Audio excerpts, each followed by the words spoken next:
Hey guys, Nick from Long Island Wargaming, bringing you a video on the Skaven FAQ that I believe came out in November 2011, perhaps? And since I'm doing the All Things Skaven series, I figured it would be appropriate if I got my facts straight once and for all before continuing, so I'm just going to go through the book and just bring out some things. I'm not going to hit up everything, but a lot of the stuff that is, I think, more important than some of the trivial rewording things from the FAQ. So what I did was I took a lot of the frequently asked questions, the errata, and the section that was amendments, I think it was called, and I just put it all into my book. So I'm just going to go through it in order.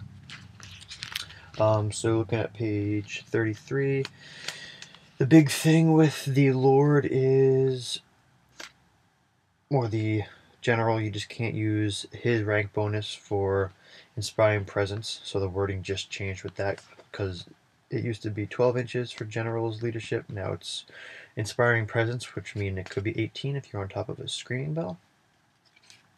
And then Verminous Valor, you're going to add in your champion, so your champion can flee to the rear ranks. It just says heroes in the original book.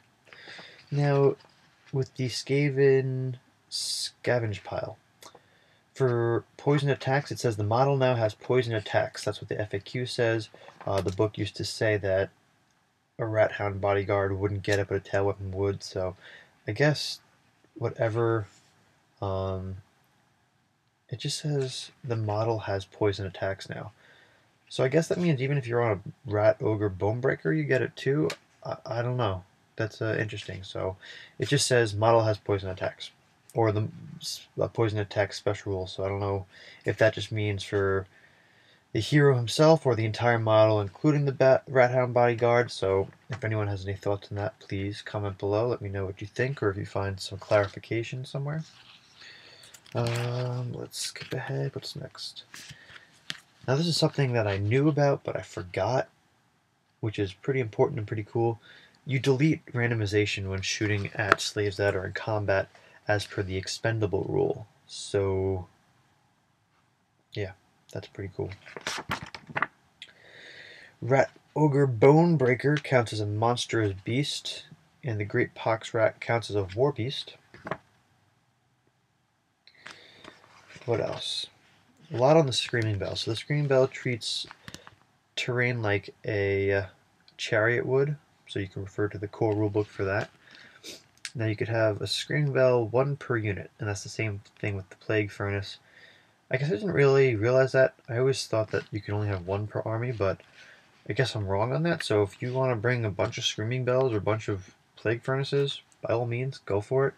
I like some diversity in my lists just because it's different to have different things, but I only have one Screaming Bell, one Plague Furnace, so I never really thought of bringing two, or really considered the option, but that's pretty cool for a big game if you want to do that. I mean, double Gracier, I don't know if that's my style, but dual Plague Furnace, it's kind of cheesy, but yeah, what the heck. So for the ringing the bell, on the roll to 5 to 8, it affects all friendly Skaven units. Now we clarify units because it just says friendly Skaven. So if you make that diameter around your bell and you're only counting actual models, that's just tedious. So I think they clarify that by saying Skaven units. Now, something I never really realized, this is a side note, but for deafening peals, all models with toughness 7 or more on the battlefield instantly suffer D3 wounds. Now, I never really took into consideration why they made the War Machine so funky in this army, but just to clarify, the Lightning Cannon and the Plague Claw Catapult have toughness 6. They have 4 wounds in compensation, but toughness 6. I guess they did that to avoid your War Machines blowing up on you. But I never really realized that until right now. I'm like, oh, strength 7. That doesn't affect my own War Machines. So that's pretty cool. So if you roll a 13, as somebody in one of my other videos clarified, you don't get all the attacks of all the models. They just all count as having support attacks. So if you've got Death Frenzy, you don't get 3 attacks per model. So it would just be 1 support attack for every guy in the unit, which is more fair. By all means, that's a lot fairer than having all models just attack. And the same clarification for the roll of a 14 to 16, it affects all friendly units. Now, does it say Skaven units? It just says all friendly units or all friendly models, which is now all friendly units. So I guess if you want to give all your teammates +1 attack too, if you're doing a team game, or I don't know who are friendly allies with Skaven, or if there's a lot of untrustworthy allies. I don't know. I haven't looked at the ally rules in probably since the book came out in 2010. But so that's that for the Screaming Bell. So the Plague Claw Catapult and the Lightning Cannon, they went kind of overboard with these weapons when they originally made them with their stat lines, but we're gonna get rid of the D6 random attacks and just give 1 crew 1 attack, and then there's going to be 3 crews, 3 I don't know. It says add 1 wound for each crew, so I don't know if that means get rid of the 4 wounds. So I don't know. So the machine usually has 4 wounds, but you're going to have crew with 3 wounds. So maybe in combat, once you kill 3 wounds, it's done in close combat. But if you're shooting a cannon at the war machine, you have to inflict 4 wounds. I don't know if that makes more sense, but yeah, so if there's any clarification on that, I'd love to hear what you guys think. Does a Plague Claw Catapult have 4 wounds on the machine and 3 wounds for the crew, in regards to, depending on if it's getting shot at or attacking in combat? And then one thing that I was unclear with the FAQ, it says the fume-addled crew you remove, and they just have 3 attacks each, but as long as they have Frenzy, they get +1 attack, so they'd have 6 attacks altogether in combat if they have 3 crew. The machine doesn't have Frenzy regularly, I believe. I could be wrong. If it's added somewhere in the FAQ or I'm just missing it, let me know. But the machine doesn't have Frenzy, so I'm assuming it just means to add it. So I don't know. Plague Furnace, you could have 1 per unit of Plague Monks. Giant Rats and Rat Ogres, like I did in the book review, they lose strength in numbers, but the Packmasters keep it, so as long as your Packmasters are alive, you can use leadership from the ranks. They reword the Giant Rat Weaver Rat special rule by just saying it has attack and extra ranks special rule even when it charges. With the Hell Pit Abomination, you ignore triples for its random move if you're fleeing and pursuing. And then one thing it says with the Blind Fury result, it says ignore the second sentence. I don't know if that means second sentence being the rules or second sentence being the lore or fluff behind the mishap.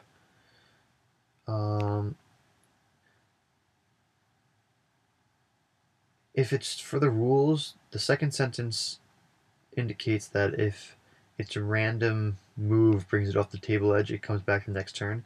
So perhaps if your misfire or your triple roll has your Help and Abomination exit the battle, you might lose them entirely, maybe. And then a whole lot of removing.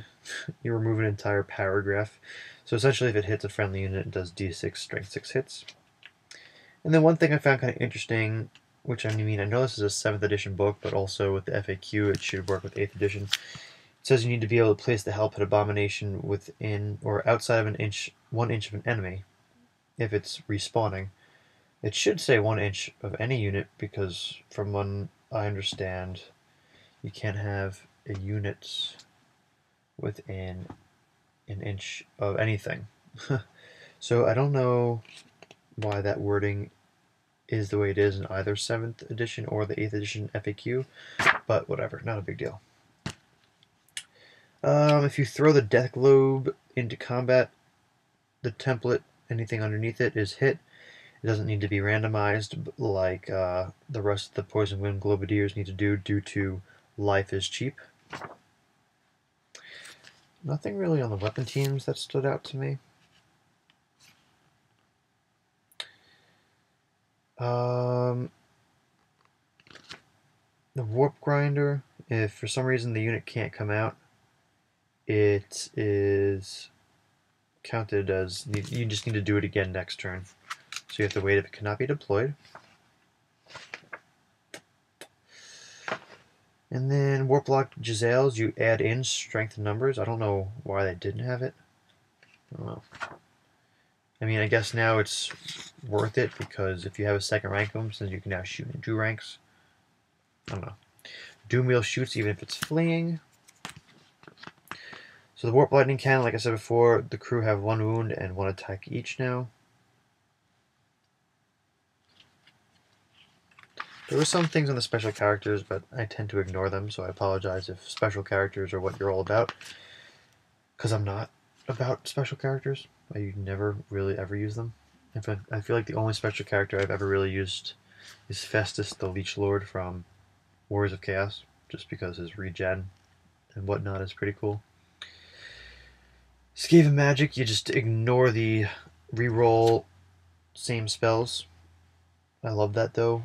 In the new rulebook, you can choose your spells if you roll duplicates.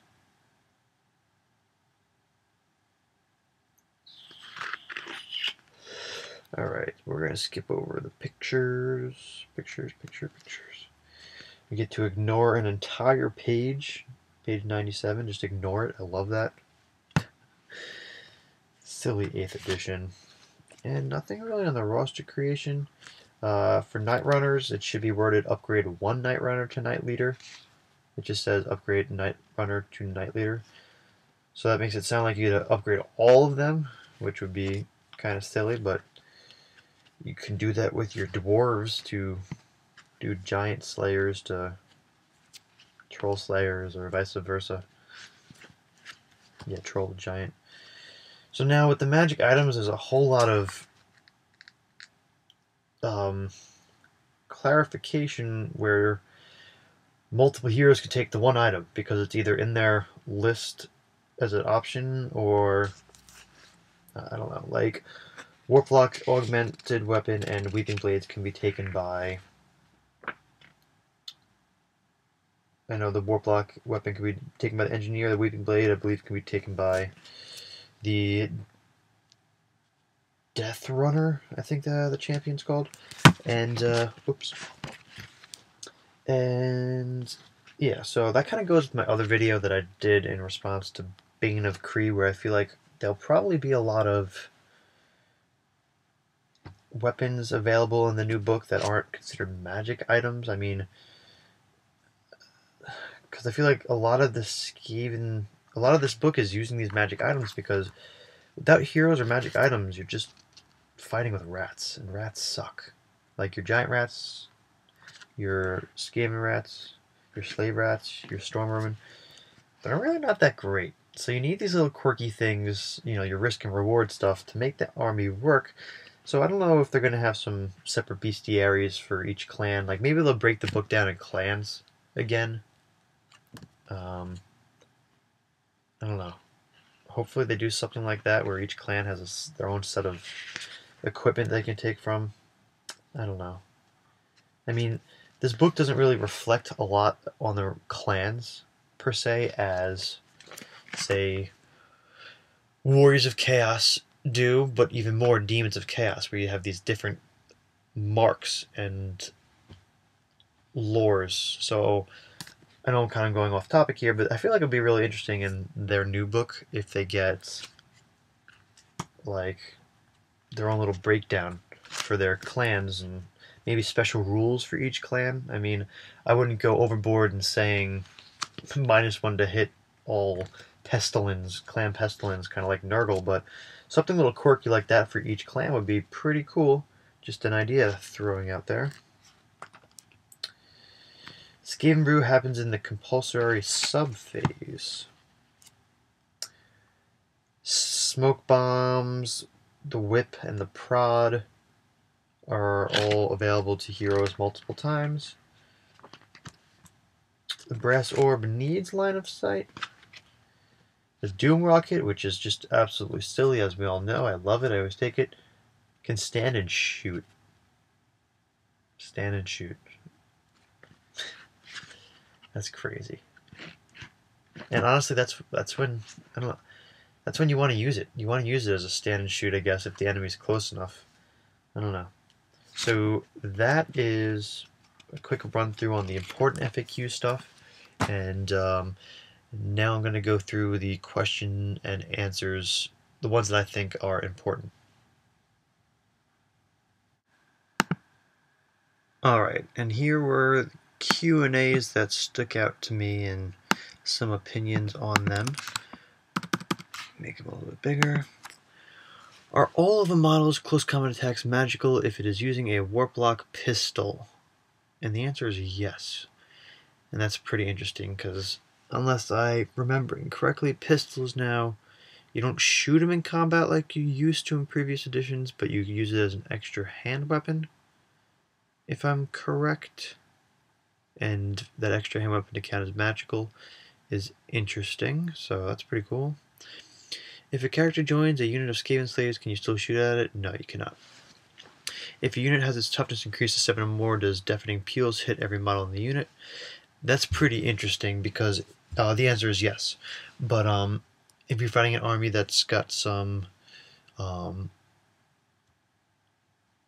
augments that increase their toughness, and they come above toughness 7, and you get that roll on the bell, then they'll take a D3 wound, which is pretty crazy. So it essentially kill the unit, if I understand that correctly. So, wow. That's weird. The Screaming Bell Plague Furnace has to join a unit at the beginning of a game. What if your army does not include an appropriate unit for it to join? It may not be deployed. So essentially, I guess if you're in a scenario where your units and your heroes show up separately, I mean, I know the ones in the book, I believe you can actually nominate, say, oh, my hero is going to be in this unit when you go to place it, but if you're doing a different type of scenario out of the book or something, that would be kind of weird. If your unit shows up without your hero, then you can't really deploy the bell or the furnace, so that's very situational. Can I join characters to the units with the Screaming Bell, Plague Furnace? At deployment, characters can be deployed in the pushing unit and will become unbreakable, but cannot leave the unit as long as the Bell or Furnace is still alive. Once the game is started, no characters can join the unit. In addition, with the Plague Furnace, only characters that belong to Clan Pestilence may join the unit. So that's something I didn't really know or really remembered. But, yeah, so if you're going with that crazy block, that crazy horde with the Screaming Bell and all the heroes take up the front rank, that's the heroes cannot leave or join, so you gotta make sure you have that deployment correct. Can Billowing Death be used when the unit marches? Yes, so that's pretty cool if you march your unit up 10 inches and then do the attack from the Plague Furnace, the template attack. How many attacks does the Plague Furnace gain from Frenzy? It gets 1 more attack, so 7.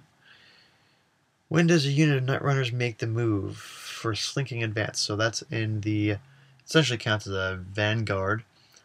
But the other thing that it says is they can charge the first turn if they get first turn. So that is pretty cool, so it's not a complete Vanguard.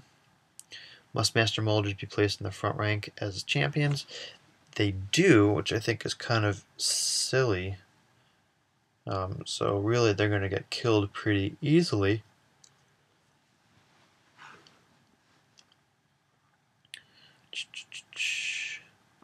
And then the other thing is, if your Master Molders and Pack Masters all die, it looks like your unit could get 3d6 back for charging. If you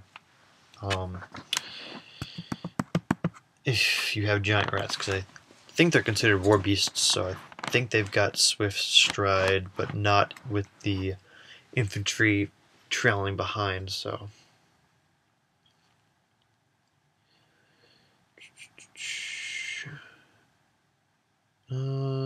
Poison attacks. Poison wind mortars, do they have poison attacks? No, they don't.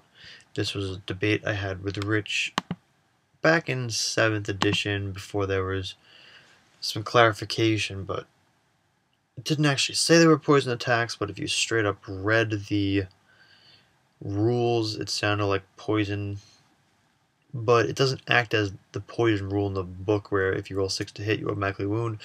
So, I mean, I was using them against the steam tank a lot because it was easy to run circles around it and force to wound no matter what with no armor saves allowed is pretty cool. So you just got to imagine these glass globes are essentially just breaking and going inside and killing the engineer inside. So,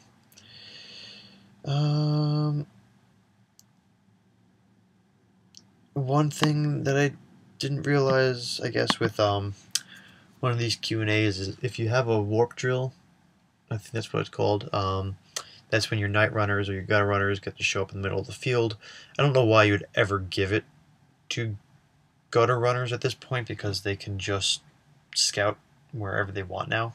Well, 12 inches away from the enemy, but I mean, the difference between 6th and 7th edition and 8th is you can be in line of sight, so there's no point in spending for that upgrade to have them not show up and get crushed beneath the ground. But you put the token down as a deployment choice, so that's pretty interesting. I didn't really realize that, but that never really came up, as I only used that thing once or twice against Empire for shits and giggles. But if a shot from the Warp Lightning Cannon does not kill monsters, infantry, beast, cavalry, or monster model, does the shot stop? No, all models are still hit, so that's pretty cool. That's one up on the regular cannon. I think it was Squeal or Queek or whatever, one of the characters that gets +1 to hit in challenges, I believe, or maybe just regularly, but I think it might have been challenges.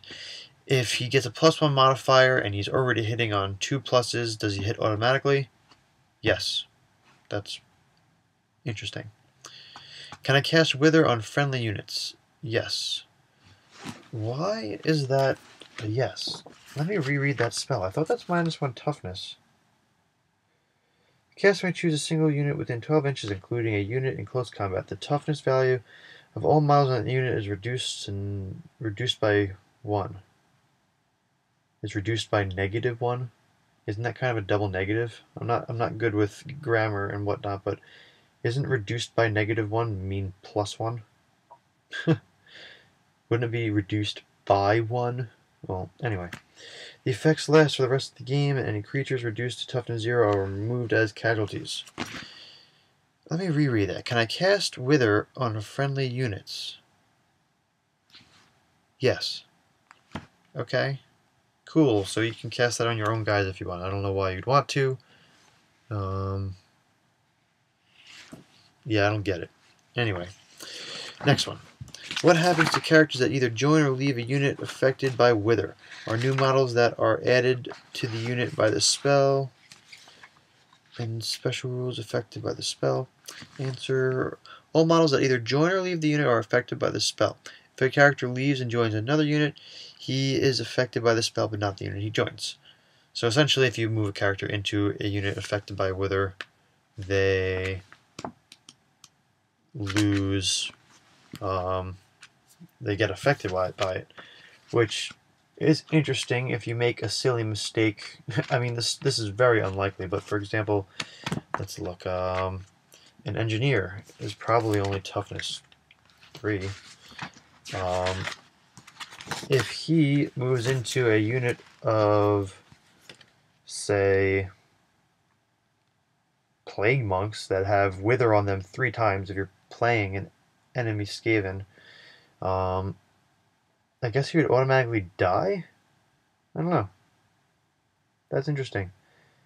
So, if you have, let's say, a infantry unit that has Wither on them 3 times and they're toughness 4 and they go down to 1, they're still on the battlefield. But if you move a hero that has toughness 3 into the unit, he gets -3. He automatically dies? No, he would not automatically die. I'm pretty sure it says it stops at 1. So I guess it would get knocked down to 1. Alright, whatever. Does the Doom Rocket need line of sight to target? Answer, no. I love the Doom Rocket. It's so silly. But that's all the question and the Q&As that I believe are important enough to really go over. But now that I have the FAQ under my belt, I'll continue a little bit more with the All Things Skaven series and any other videos. But thanks for tuning in and listening, and yeah, great stuff. Thanks, guys.